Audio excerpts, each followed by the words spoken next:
आज साथियों, दीक्षांत समारोह में आज का समारोह केवल डिग्री वितरण नहीं है, ये बिहार के भविष्य का रास्ता खोलने वाला दिन है। इसलिए मैं सबको, जिनको जिनको आज दीक्षांत समारोह के माध्यम से डिग्री मिला है, मैं सबको एक शुभकामना और बधाई देने का काम करता हूं, क्योंकि आज देश के यशस्वी प्रधानमंत्री आदरणीय नरेंद्र मोदी जी विकसित भारत की कल्पना 2047 का भारत देखना चाहते हैं। बिहार के पूर्व मुख्यमंत्री आदरणीय नीतीश कुमार जी ने समृद्ध बिहार का रास्ता खोला है और साथियों 100 वर्ष से अधिक बिहार को हो गया।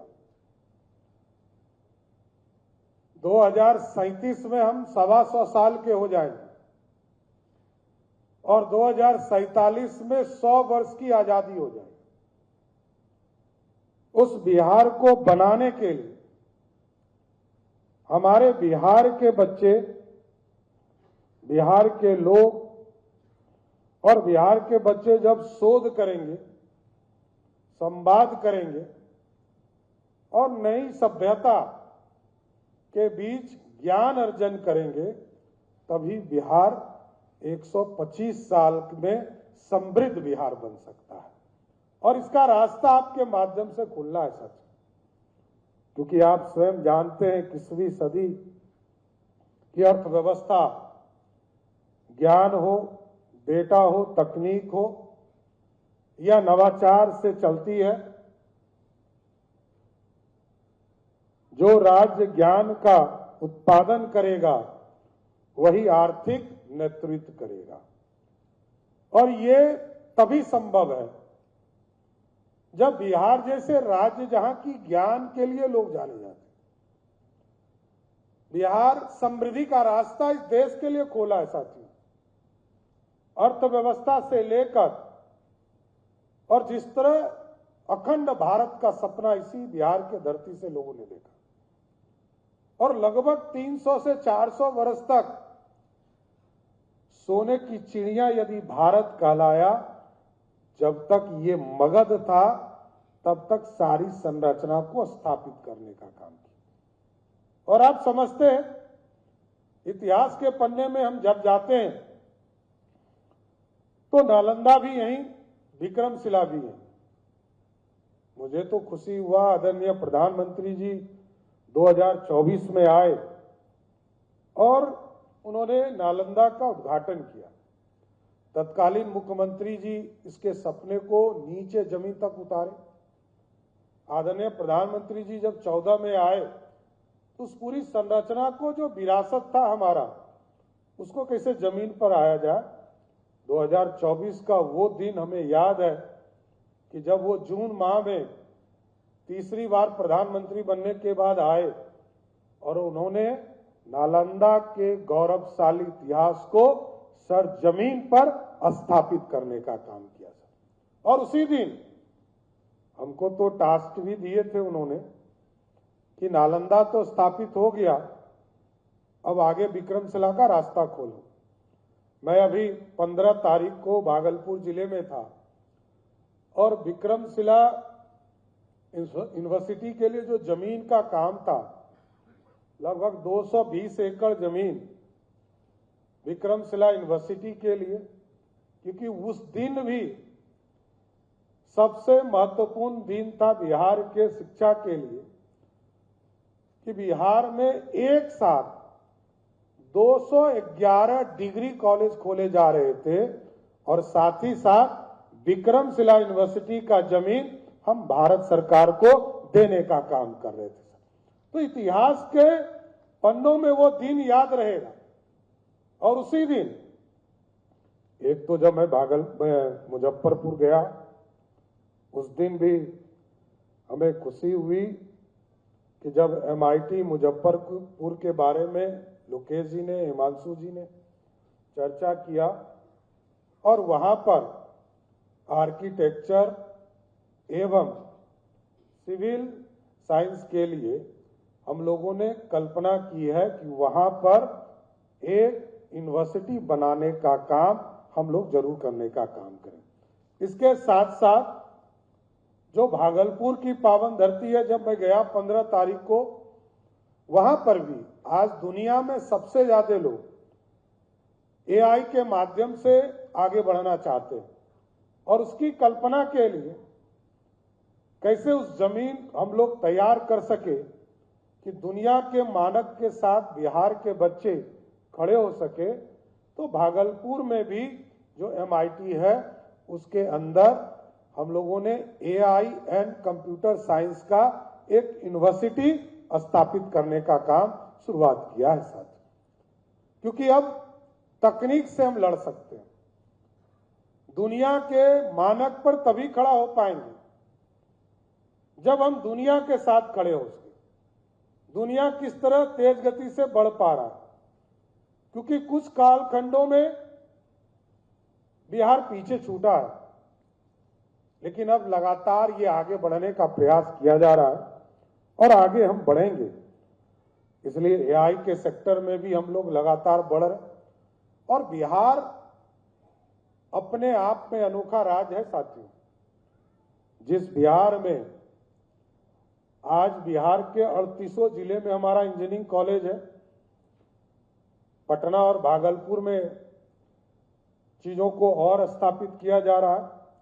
इसके साथ साथ जो सबसे महत्वपूर्ण है कि बिहार जैसे राज्य में हम आज के तारीख में बिहार जैसे राज्य में 10 रुपया में इंजीनियरिंग की पढ़ाई होती है और 5 रुपया में पॉलिटेक्निक की पढ़ाई होती है। यह दुनिया में कहीं नहीं हो सकता है, यह बिहार है। हमारे बच्चों को लगातार प्रोत्साहन के तौर पर लगातार हम आगे बढ़ाने का काम कर रहे हैं। इसलिए आज तो मैं सबको शुभकामना भी देता हूं, लेकिन आपसे जरूर ये सहयोग चाहता हूं कि बिहार आगे बढ़ेगा तभी हम लोगों को समृद्धि का रास्ता खुल पाएगा। क्योंकि आज जरूर आपको डिग्री मिल रहा है और कोई इंजीनियर यदि बनता है तो उसके डिग्री से पहचान नहीं होती, उसकी पहचान होती है वो जो पुल बनाता है उससे उसकी पहचान होती है। वो जो टेक्निक से जो नए इनोवेशन करते हैं उससे उसकी पहचान होती है। ये ज्ञान तो आज आपको प्राप्त हो गए, अब आगे का भविष्य आपको स्वयं तय करना है।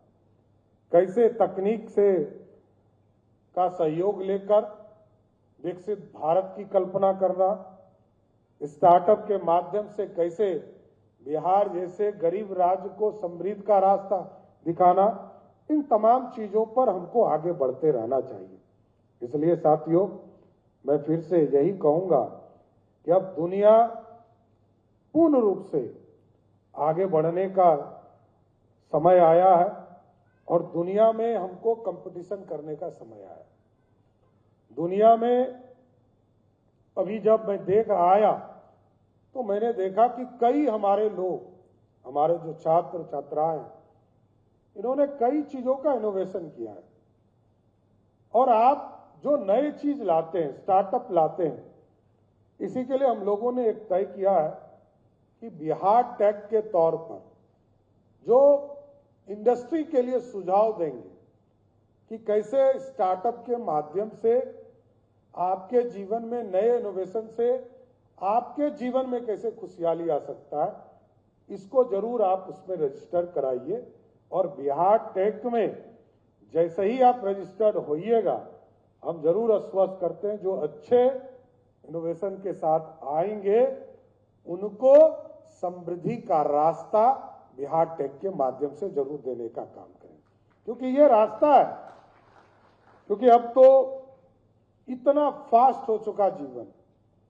आज से 25 साल पहले लोगों को इंटरनेट, मोबाइल कुछ ही लोगों के पास उपलब्ध है। आज करोड़ों लोगों के पास मोबाइल है, इंटरनेट उपलब्ध है और दुनिया मुट्ठी में।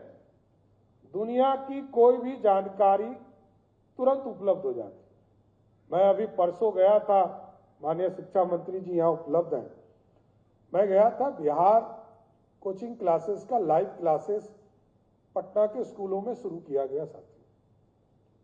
मतलब सोच से परे जो टेक्नोलॉजी का प्रयोग किया जा रहा है, क्योंकि हमारे ही लोगों ने इसकी शुरुआत की। आज कोचिंग क्लासेस चल रहे हैं लाइव, और अभी तो एक नया ऐप हम लोगों को बताया गया कि हमारे छात्रों को विद्यालय परीक्षा समिति के माध्यम से उपलब्ध कराया गया कि 10 बजे रात में भी यदि उस ऐप पर जाकर कोई बच्चा अपने ओटीपी के माध्यम से जो उसको जानकारी देनी है, यदि उसको 10 बजे रात में भी यदि किसी शिक्षक की जरूरत है और अपने घर में है, तो आपको जानकर खुशी होगी कि 10 बजे रात, 11 बजे रात में भी 1 मिनट के अंदर उसको लाइव क्लास पर उनको मोबाइल या आईपैड के माध्यम से पढ़ाने का काम किया है। इसलिए पूरी तरह मैं तो यही कहूंगा कि आप लोग आज बिहार इंजीनियरिंग विश्वविद्यालय के माध्यम से आज आपका दीक्षांत समारोह है, लेकिन कुछ चीजों पर जरूर ध्यान रखिएगा कि शोध की सफलता कैसे हो सकती है, तभी समाज की सफलता होगी साथ, और नए नए सोच से ही हम आगे बढ़ पाएंगे। मैं तो जरूर चाहूंगा कि नौकरी खोजने वाला मत बनिएगा, क्योंकि हमारे यहाँ ट्रेंड है कि हमको सरकारी नौकरी मिल जाए, भले वो चतुर्वर्गीय कर्मचारी का नौकरी क्यों ना हो। हम सिक्योर्ड करना चाहते हैं अपने आप को। लेकिन मेरा ये मानना है कि यदि अपने जीवन को समृद्ध बनाना है और परिवार की समृद्धि का रास्ता खोलना है, तो जॉब लेने वाला नहीं बनकर जॉब देने वाला बनने की कल्पना के साथ लोगों के बीच में जाइए। जरूर मेरी मानना है कि आप आगे बढ़ेंगे। इसलिए मैं फिर से विकसित भारत और समृद्ध बिहार के रास्ते में इस युवा पीढ़ी का योगदान मिले, बिहार आगे बढ़े, बिहार समृद्ध हो, इसी कल्पना के साथ आप तमाम लोगों को शुभकामना देते हुए अपनी बातों को विराम देता हूं। बहुत बहुत धन्यवाद।